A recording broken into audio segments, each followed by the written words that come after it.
3 chargers I've got that I use, I take with me, portable.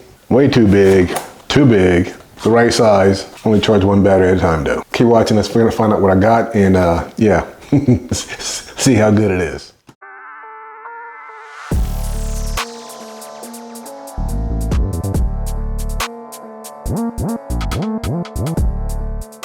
All right, something new and exciting here, guys. It's the HOTA P6 and the HOTA T330 DC power charger. Multiple ways you can charge it. Show you what comes inside and talk about some of the features. And let's see, for the charger, you get the P6 dual smart charger, DC only. You get 600 watts times 2. So you got 2 channels on here. Here are 2 channels at 15 amps, both channels. Push button here, scroll wheel here. You have the USB connection over here for your firmware update. Test servo with this as well. You also have the PD, which you can do a Type C. So if you want to charge your cell phone or something like that, you can do that as well. The XT60 plug in the back for your power. Comes with instructions and a sticker. All right, so the T30, there's 2 types. You got the T224 and the T330. 330 watts. So that's what this one is, the 330. So with the T330, you get the power supply itself, you get the power cord that plugs into the wall, and you get your XT60 adapter to plug into your HOTA P6. So both these are HOTA products. I got to give a thanks out to HOBBYKING. He sent this to me for me to review it and everything. And I purchased this one, HeliDirect. At HeliDirect, I will leave the link in the description below. HeliDirect, I got this for, and this knowing what cost. So for both of these together, you probably spend that much with one of the ARRMAs. Go ahead and check out and see what this is all about. CNHL 8200 milliamp battery. Just gonna plug this in to give us some power and go with some features.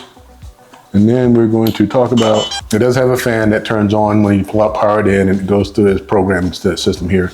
This is the dual charger, 300 watts per channel, 15 amps per channel. I'm not charging any more than 6S, and I'm not charging any like 8S or 12S battery, so this is more than enough what I need for traveling and for track racing, especially for the pit area. You got 2 channels. This is the button here for the scroll through the channels. But first what we need to go do is change the language. To get to the language, what you gotta do is you gotta hold the scroll wheel down. Go to the second one, hold it, press it. You see a picture of a body, a person, and some more squiggly lines. And then you can change your language. We need English, so we're gonna go to English. Now to get back to the dual screen. So you got dual screen standby, so it's on standby. So you got channel 1 here and channel 2 there. And if you hold that down, it takes you through, your voltage for each cell on the battery. Like I said again, it does charge up to 6S. And this is channel 1.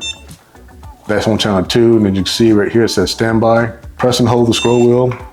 And it goes to your task parameter, system parameters, your tools, channel 1 calibration, channel 2 calibration, system self-checking, factory setting, and system information, and then back.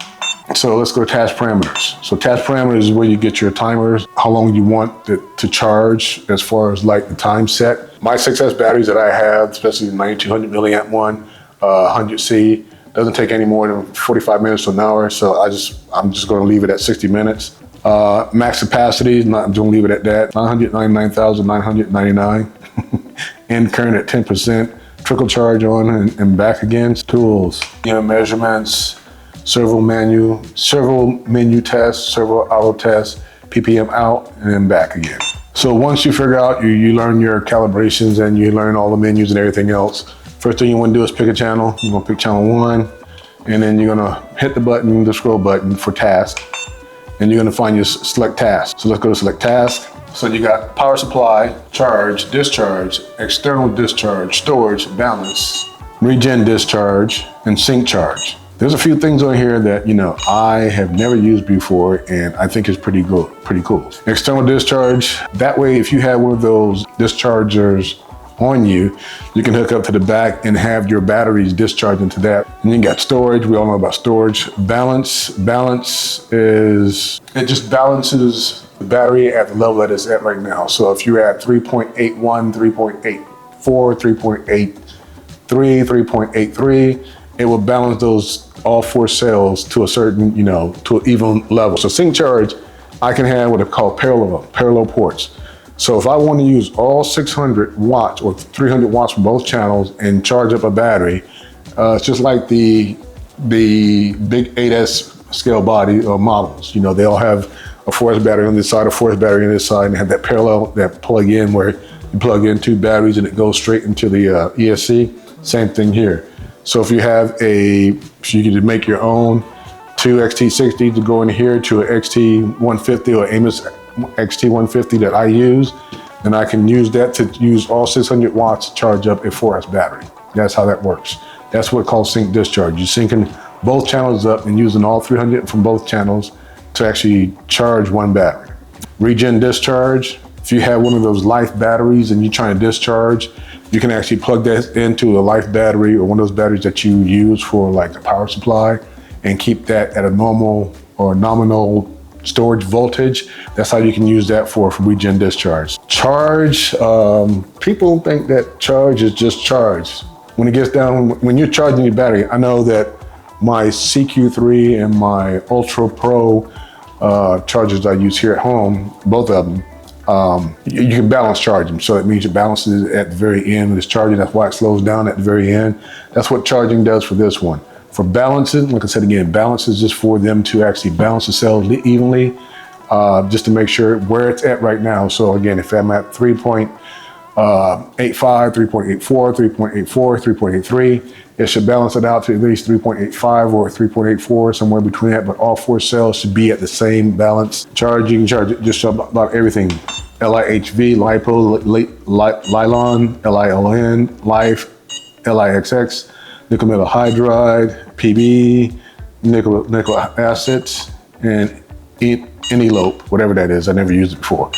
But yeah, you can pretty much charge any battery that you have if you have any of these that's stored in here. Power supply. So power supply, you can use this in the back here, you can use it to either plug in your phone or your laptop and use this as a power supply as well. And for power supplies, you can actually go in here and you can actually change the output voltage and the currents. 24.0 volts, or you can bring it down to, let's say 15 volts to be on the safe side. Slow trickle charge, they call it, for your laptops. 15 volts, and the lowest you can go as far as amps, you can probably take it down to 1.5 amp, which is what most people do when they charge up their cell phones, or you can leave it at 2 amps. And you can plug in your cell phone, your laptop in the back here, and have it charge up your cell phone and your laptop. So that's the power supply. And you get it started, hit start task right here, and it should start. Cell voltage, it normally will pop up the way it's supposed to pop up, and when you plug in a battery, it would go straight to the voltage there, or you can change it whatever you want. But again, charging a battery, you want to be at the safe 1 C per cell. Cell count, so cell count is, 4S, 5S. Rule of thumb for charging, 1 C charge rate is maybe an hour. 2 C charge rate for battery, you're looking at maybe half that time, so you're looking at 30 minutes. 3 C charge rate is basically about 20 minutes. 4 C charge rate anywhere between 15 minutes, and a 5 C charge rate, I think it runs between 10 to 12 minutes. But again, you're taking a risk of that, and normally when you plug your batteries in, it goes straight to whatever it is it's supposed to charge rate, and then you just run with it. So I'm not gonna worry about changing anything here. I'm just gonna leave it alone. All right, so once you got it plugged into the AC to the wall, you just plug your adapter in there, plug it in the back here. And again, listen now, listen. Power supply is not on, it's not running. Let's go back to channel 1. There's one thing I wanna show you real quick. System parameters. All right, so you got your language, you got your regen discharge, you got your max input, output, input power, you got your minimal input powers, LCD backlight, high, volumes low, completion signal, single beep or repeat. Just want single beep for me, leave it at that. Device name, you can name your device. Other ones, this one's a good one, continuous mode. Okay, right now it's off. So this is how it works. All right, I'm gonna turn it on. And then we're gonna go back up to, back out. All right, so we're at channel 1, task settings. All right, so I've got charge here. So watch this real quick. All right, plug in my balance first before I do anything. Then I plug in the main. All right, task setting charge, smart battery, 4.20 voltage. Cell count is 4S, and it is a LIHV, right? So let's go ahead and battery. Change smart battery to LIHV. 4.35. All right, so it says current setting is 5 amps. Okay, we're good at that. So now let's go down and hit task, start task. All right. Yes. All right, so that's going to start charging. All right, and the best thing about continuous mode is, say for instance, I just got done running a qualifier or something like that. Yes, the fan's kicking on for both of them, the power supply and the charge itself. Say for instance, I got done running a qualifier, and I know that the battery I'm charging now will last another qualifier, but I want enough power to go for my main. All right, say for instance, I want all the power back in here. Watch this real quick. I'm going to unplug.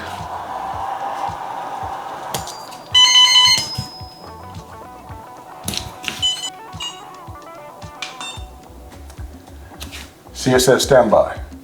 So watch this, standby mode. I'm going to plug these back in again. This is the new battery here. Watch how this works. As soon as I plug it in, battery type LIG, yep. And it starts charging, continuous charge.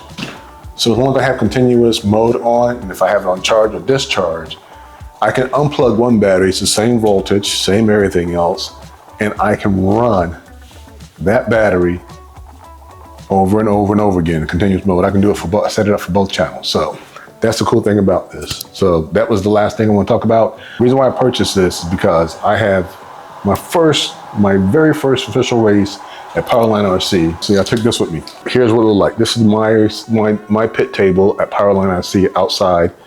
I took a little small table with me, and everything was sitting up there perfectly and nice. And this is what you see how big the CQ3 4x100 watts is on that table. So this is what I took out there.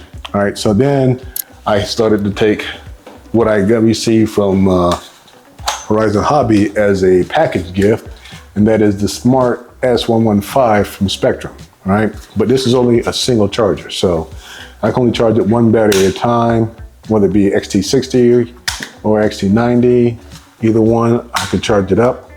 But this was a smaller footprint. So I looked at IMARs, Gen's Ace IMARs. I looked at a couple of HOTAs, the little bit larger ones that you can put your phone on and charge. I didn't need all of that. I just needed something small, compact. It was just a small, might be a little bit taller than this. And then here's what it looked like when you're not having an official race day and you can use as much space as you want to at a drone RC. This is what it looked like here. Now, that being said, this is what it looked like when you're at a race day and you don't have enough space. You need to set timer and grade about 4 minutes out.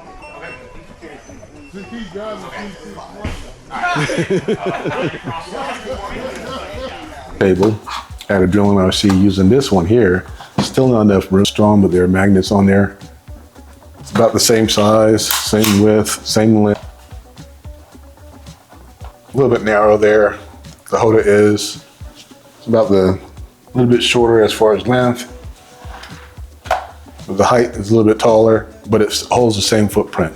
You know, it holds a smaller footprint as far as how wide and how long it is, and it just fits perfectly for me. So, but yeah, everyone, HOTA P6, HOTA T330, pretty darn good charges for the price. And for both of them all together, I spent less than $150. I think it's really worth it. I really do, especially if you do a lot of traveling. All right, everyone, that's gonna be it. So again, thank you, Hobby King, for sending me the P6 out for me to test out and review. I like it. I think it's gonna be pretty cool.